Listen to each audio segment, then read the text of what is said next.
Kumsak. Vay. Vay. Vay şimdi kumsak. Vay.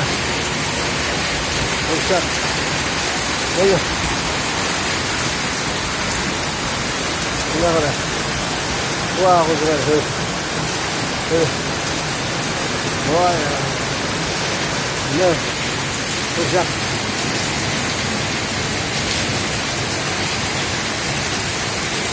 Burası. Burası daha sıra veriyor. Evet. Bursak cevap, bursak. Aldım ben kurtuldum. Vur, yapıyoruz.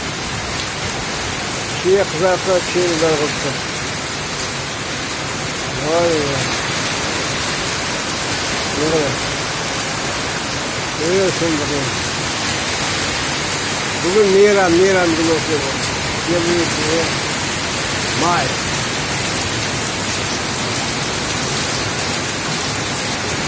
Vay. Bu toplamayız.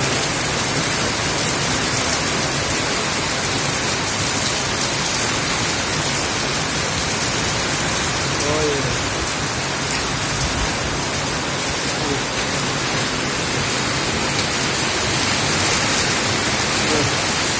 Çok sevdiğim cevap var.